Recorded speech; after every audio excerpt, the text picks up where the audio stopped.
আপনার এক মহিলা কুকুরের বাচ্চার উপর রাগ ছাড়ছে, কথা বল না কেন, 8টা কুকুরও বস্তা বন্দি করে ফেলে দিচ্ছে। এখন সেই মহিলা গ্রেফতার করছে। আমরা আশরাফুল মাকলুকাত, কুকুরের সাথে রাখা রেখে আছে। হ্যাঁ, পাগলা কুত্তে কামড় মারলে হয়তো বা মানুষ মরবি, ঝামেলা হতে পারে, সিটি কর্পোরেশনের লোক আছে, খবর টবর দিয়ে একটা কিছু ব্যবস্থা হবে। এখানে ছোট ছোট কুকুরের বাচ্চা, এগুলো মাইরে ফেলার দরকার আছে? আল্লাহর সৃষ্টি সকল প্রাণীর সাথে আমাদের ইহসান করতে হবে, কথা বলে ঠিক কিনা? আমরা এমনি পরিকল্পনা করে কারো ক্ষতি না করি। একটা মানুষ, মহিলা মানুষ, সরকারি কর্মকর্তার বউ, এই যে পাবনার ঘটনা, ঈশ্বরদী, চিন্তা করেন, 8টা কুকুরের বাচ্চা ধরে বস্তা বন্দি করে পুকুরে ফেলে দিয়েছে। সবগুলো কুকুর মারা গেছে। পরে এক মহিলা আবার ওই মহিলার বিরুদ্ধে মামলা দিয়েছে। এখন মহিলা গ্রেপ্তার, কুকুর মারার অপরাধে মানুষ গ্রেপ্তার। আর এদিকে সীমান্তে আমাদের 2 জন মানুষকে মেরে ফেলে দেওয়া হলো। মিডিয়াতে এগুলো প্রচার করা হয় না, আর কুকুরের নিউজ ফলাও করে প্রচার করা হলো। আমরা বলতে চাই, সীমান্তে আমাদের 2 জন ভাইকে হত্যা করা হয়েছে, এটা কেন মিডিয়াতে আসে না? তার মানে বোঝা যায় বাংলাদেশের মিডিয়ারা দাদা বাবুর গোলামি করতেছে।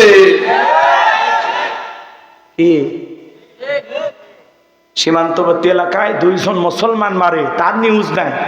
আর কুত্তার বাচ্চা পুকুরে ফেলে দিয়েছে, তার নিউজ প্রত্যেক চ্যানেলে। মনে হচ্ছে বিশাল বড় একটা কিছু করে ফেলে দিয়েছে। এ কথা কন, মানুষ মারে আফসোস হয় না, আর কুকুর মারা নিয়ে আজকে গ্রেফতার করো। হ্যাঁ, এ কথা কন নাকি আপনারা? এটা অমানবিক কাজ, ঠিক হয়নি। তার ভিতরে মনুষ্যত্ব বোধ নাই। এই কাজটা করা তার ঠিক হয়নি। প্রাণীর সাথে এমন আচরণ করা ঠিক হয়নি। সে তওবা করে আল্লাহর কাছে মাফ চাইলে আল্লাহ মাফ করে দিতে পারে। কথা কন, এত বাড়াবাড়ি কেন? এ কথা কন। কুকুর কামড়ে যে মানুষ, অনেক মানুষ দেখা যাচ্ছে কুকুরের মতো এরকম আছে না, বা ওই রোগে আক্রান্ত হয়, এক সময় ওই শিকল টিকল দিয়ে বাঁধে রাখে, ওই অবস্থায় লোকটা মারাও যায়। কথা কন, কথা কন, এরকম ঘটনা ঘটে না? বাজার আজকে অনেক কথা বলার আছে, কষ্ট হচ্ছে আপনাদের, সামনে যাব না, দোয়া করবো। ঘটনাটা কি বলবো? কারা কারা শুনবেন একটু হাত তোলেন তো, ঘুমাইছেন নাকি? লিল্লাহি তাকবীর, আল্লাহ কবুল করেন, জোরে বলেন আমিন। আমার ভাইয়েরা, তাহলে সীমান্তে মানুষ মারে, সেটা নিয়ে নিউজ হয় না, আর কুকুরের বাচ্চা মারে ফেলে দেয়, প্রত্যেকটা চ্যানেল ওই নিউজ দেখায়। তার মানে বোঝা যায়, হ্যাঁ, ম্যাডাম পালিয়ে গেলেও ভারতের দালালেরা এখনো পালায়নি। কথা কতদিন আর দালালি করবা? আমরা না হতে চাই ভারতের গোলাম, না হতে চাই আমেরিকার গোলাম, আমরা হব একমাত্র আল্লাহর গোলাম। কথা বলেন ঠিক কিনা? এদেশ আর কারো তাবিদারিতে চলবে না। আমরা আর ভাড়াটিয়ার মতো থাকতে চাই না, আমরা নিজ দেশের মালিক হয়ে বাঁচতে চাই। কি বলেন? বাংলাদেশ আমার, বাংলাদেশ আপনার। কথা বলে ঠিক কিনা? কেউ যদি মনে করে আমরা উড়ে এসে জুড়ে বসেছি, ভুল করতেছেন। এদেশে আর কারো গোলামি চলবে না, এদেশে একমাত্র আল্লাহর গোলামি চলবে। কথা বলে ঠিক কিনা? চলেন না বাজান, সামনের দিকে যাই, মজা পাবেন। যে কথা বলতে চাচ্ছিলাম বাজার, এইবার মুসা নবীকে ফেরাউন কোলের মধ্যে নিয়ে, এত সুন্দর চেহারা দেখে মায়া লাগছে। সুমা খাওয়ার নিয়ত যখন ঠোঁটটা বাড়াইছে, কষি হাত দিয়ে মুসা নবী ফেরাউনের গালে মারছে একটা থাপ্পড়। এক সর খাইয়া ফেরাউন চিৎকারে মেরে উঠছে। এত জোরে চিৎকার মারছে, আশেপাশের লোকজন দৌড়ে আসে, বলে নেতা এত জোরে চিৎকার মেলেন, ব্যাপারটা কি? ছেলে যে থাপ্পড় মারছে, জনগণকে বললে কি ইজ্জত থাকে? তখন বলে, আমার বাড়ি, আমি এমনি চিল্লাইছি, তোদের ডাকছি, সরে যা, এই সব সরে যা। ওদেরকে তাড়িয়ে দেওয়ার পরে এইবার আসিয়াকে ডেকে বলে, আসিয়া আয় আয় আয়। আসিয়া বলে, কি হয়েছে? সারের মতো চিল্লাও কে? ভাই চিল্লাবো না, এর চোখে মুখে যে আগুন দেখছি রে আসিয়া, এ মুসা ছাড়া কেউ না, তরবারি দিয়ে জবাই করি, পথের শত্রুটা দূর করি। আসিয়া বলে, ছেলে কি করেছে? বলে, ছেলে গালে আমার থাপ্পড় মারছে। আসিয়া বলে, ঢং করা জায়গা পাও না, এই ছোট মানুষ কোনোদিন তোমার গালে থাপ্পড় মারতে পারে? ফেরাউন ডেকে বলে, বিবি রে, তোরে কেমনে বুঝাবো? গাল তো তোর ছিল না, গাল ছিল আমার। মজা কি আমি টের পাইছি, এর থাপ্পড়ের ওজন বুঝা দেয় এই ছেলেটাই ভবিষ্যতে মুসা হবে। জোরে কোন মারহাবা। এখানে আরো কিছু ঘটনা আছে, বলার সুযোগ নাই। এইবার মুসা নবীর বয়স হয়ে গেল 25 বছর, মানে শেষ পর্যন্ত যাবো তো, এই জন্য একটু হালকা মাইনাস করা লাগতেছে। মানে পুরোটা বললে 3 রাত বসে থাকা লাগবে, 3 রাত। তাও থাকবেন। তাহলে বাড়ি ফোন দেন, ভাত রান্না শুরু করুক, কিছু সাজিয়ে নিয়ে এসুক, খাইয়ে দেয় কষ্ট করি। কষ্ট হচ্ছে আপনাদের? লিল্লাহি তাকবীর। মুসা নবীর কয় বছর? 25 বছর বয়স, টকবকে যুবক। কিপ্তি আর বনি ইসরাইলের মধ্যে লাগছে ঝগড়া। মুসা আলাইহিস সালাম নিজ সম্প্রদায়ের লোকের পক্ষ নিয়ে কিপ্তিক মারছে একটা ঘুষি। এক ঘুষিতে কিপ্তি দুনিয়ার থেকে দিলেন ইন্না লিল্লাহি ওয়া ইন্না ইলাইহি রাজিউন। ফিরাউনের দরবারে মুসা নবীর বিরুদ্ধে হয়ে গেল এবার মার্ডারের মামলা। কিসের মামলা আছে? মার্ডারের মামলা হয়ে গেছে। আল্লাহ বলে, পয়গাম্বার আর থাকা যাবে না, তুমি মাদাইনের দিকে আপাতত রওনা করো। আল্লাহর পয়গাম্বর মুসা আলাইহিস সালাম মাদাইনে চলে গেলেন। মাদাইনে যাওয়ার পরে বাজান গো আমার, ওখানে পানি খাওয়ানোর একটা ঘটনা আছে। শুআয়ব আলাইহিস সালামের দুইটা মেয়ের সাথে দেখা হয়ে গেল। তাদের সাথে তার বাপের বাড়িতে গেলেন।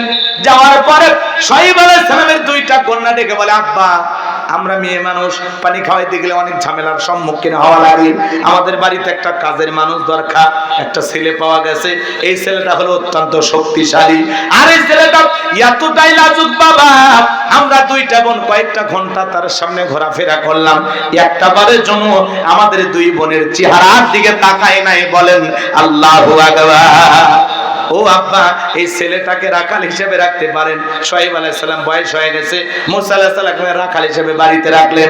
কিছুদিন পরে আল্লাহর পয়গাম্বর মুসা আলাইহিস সালামের সাথে তার বড় মেয়ে সফরার বিবাহ সম্পন্ন করে দিলেন। পয়গাম্বর শ্বশুর বাড়িতে থাকলেন 8 থেকে 10 বছর। এইবার আল্লাহ ডেকে বলে, পয়গাম্বর আর কতদিন শ্বশুর বাড়ি মধুর হাড়ি, এইবার গাট্টি গুট্টি গোছাও, স্ত্রীকে সঙ্গে নাও, আবারও মিশরের দিকে রওনা করো। আল্লাহর পয়গাম্বর স্ত্রীকে সঙ্গে নিলেন, শ্বশুরে দেওয়া মাল সামানা নিলেন, লাঠিটাকে সঙ্গে নিয়ে পয়গাম্বর মুসা আলাইহিস সালাম যখন তুর পর্বতে আসলেন, সেখানে আল্লাহ তাআলা তার পয়গাম্বরকে নবুয়ত দান করলেন। আমার আল্লাহ বলেন, ওয়া মা তিলকা বিয়ামিনিকা ইয়া মুসা। একটু জোরে কোন না আল্লাহু আকবার, একটু মজা আছে, সামনে যাইতে দেন। আল্লাহ ডেকে বলে, পয়গাম্বর তোমার ডান হাতে ওইটা কি? আল্লাহর পয়গাম্বর জবাব দিয়ে বলেন, ক্বালা হিয়া আসায়া আতাওয়াক্কাউ আলাইহা ওয়া আহুশু বিহা আলা গনামি ওয়া লিয়া ফিহা মাআরিব উখরা। দেখে বলেন, আল্লাহ আমার হাতে এইটা লাঠি, এটার উপর ভর দিয়ে চলি, ছাগলের জন্য পাতা পারি, ইত্যাদি ইত্যাদি অনেক অনেক কাজ করি। আল্লাহ বলছে, মুসা কি ওইটা লাঠি বললেই তো হয়ে যায়।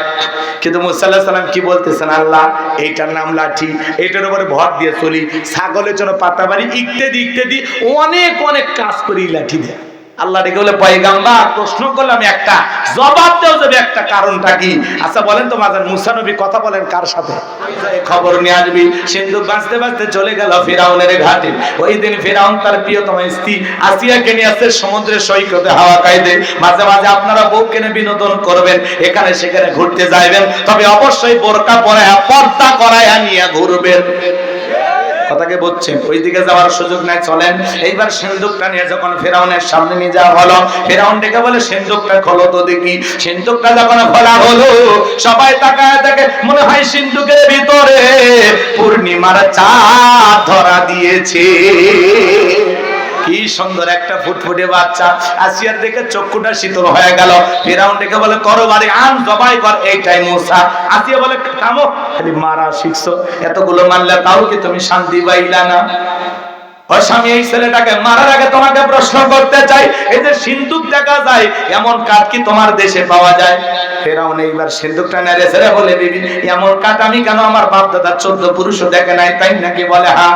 তাহলে স্বামী আমার, এটা ভিন দেশি কারো সন্তান, বাঁচতে বাঁচতে আমার দেশে এসেছে, এই ছেলেটাকে আমি মারতে দেব না। এই ছেলেটাকে আমাদের পালক পুত্র হিসাবে লালন পালন করতে চাই। জোরে কোন মারহাবা। কথা আছে, যেখানে বাঘের ভয় সেখানে রাত হয়। যারে খুঁজতেছো মারার জন্য, আল্লাহ তোমারে দায়িত্ব দিল তারই লালন পালন করার জন্য। বলেন আল্লাহু আকবার। এইবার আসিয়া যখন বলেছে, ছেলেটাকে আমি পালবো পালক পুত্র হিসাবে, অনেক কঠিন স্বামীকে তো মাঝে মাঝে বইয়ের কাছে কি হয়, দুর্বল হয়ে যায়। আসিয়া যেহেতু চাইছে, ফেরাউন কি আর না করতে পারে? চিন্তা করলো, বউ তো একটা বাচ্চা এসেছে, ঠিক আছে মেনে নিলাম। আসিয়া তখন বলে, শুধু ছেলে দিলে হবে না, রাজ্যের মধ্যে ঢোল পিটে খবর দাও, ফিরাউনের ছেলে সন্তান যে দুধ পান করাবে মাসে মাসে বেতন দেওয়া হবে। বলে ঠিক আছে, মানে নিলাম। এইবার ঢোল পিটানো হলো, হাজার হাজার মহিলারা ফিরাউনের দরবারে লাইন দিয়েছে। বাজার মুসা নবীকে কোলের মধ্যে নেয়, স্তনগুলো মুখ লাগায় দেয়। আল্লাহর নবী মুসা আলাইহিস সালাম কোন মহিলার স্তনে দুধ পান করে না। সমস্ত নারীরা ব্যর্থ হয়ে চলে গেল। আসিয়া টেনশনে পড়ে গেল, বাচ্চা নিয়ে কি করা যাবে? এই বাচ্চা তো কারো দুধ পান করে না। ওই যে মুসা নবীর বড় বোন, নাম তার মারিয়ম, ডেকে বলেন, আমি আসিয়া, আমার কাছে এমন একটা ধাত্রী সন্তান আছে, এই সন্তানটা দুধ পান করতে পারে, তাই নাকি? হ্যাঁ। এইবার দুইজন লোক পাঠায়া দিয়া মুসা নবীর মাকে ফিরাউনের দরবারে নিয়ে আসা হলো। পয়গম্বরের মা সন্তানকে কোলের মধ্যে নিয়ে যখন স্তন খুলে মুখ লাগা দিয়েছে, মুসা আলাইহিস সালাম তখন মায়ের স্তনে দুধ খাওয়া শুরু করেছে। বলুন সুবহানাল্লাহ। রানী আসিয়া বলে, আপনার বেতন ডাবল, থাকার কোয়ার্টার ফ্রি, আপনি যা চাইবেন তাই হবে। মুসা নবীর মা ডেকে বলে, ও রানী আসিয়া, সন্তান যদি দুধ পান করাতে চান আপনার বাড়িতে নয়, সন্তান থাকবে আমার বাড়িতে, বলে আমি তাতেও রাজি আছি। মাঝে মাঝে সন্তানটা একটু দেখায় নিয়ে যাবেন, বাচ্চাটারে না দেখলে আমার ভালো লাগে না। কথা আছে, মায়ের চাইতে মাসির দরদ বেশি। আসিয়া তো জানে না সন্তান আছে কার কোলে, কথা কোন ঠিক কিনা? পৃথিবীতে মুসা নবীর মা প্রথম মা, যে মা তার আপন সন্তানকে দুধ পান করার বিনিময়ে মাসে মাসে বেতন পেয়েছিল। জোরে কোন মারহাবা। মুসা নবী চলাফেরা বয়সে উপনীত হয়ে গেল। আসিয়া একদিন ফিরাউনের কোলে দিয়া বলে, সন্তানটারে কোলে নাও, মানুষ দেখলে মনে করবে ছেলে তোমার না। মাঝে মাঝে দেখবেন মা বোনেরা বিরক্ত হইয়া স্বামীর কোলে বাচ্চা দেয় না? ধরো তো সামলা, এর পেঁপো ভাল লাগছে না, এর গলা টিপা মারবো, আমিও মরবো। কথা কোন বলে না চাচা?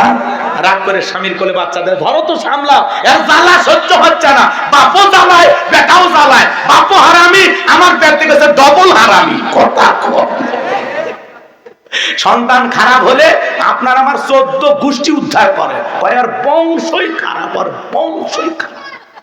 আর ভালো হলে মা যে ভালো, ভালো হলে সব গুণ মায়ের। এ কথা না? আর মহিলা মানুষ আজকাল কেমন পাষাণ হয়ে গেছে দেখলেন না?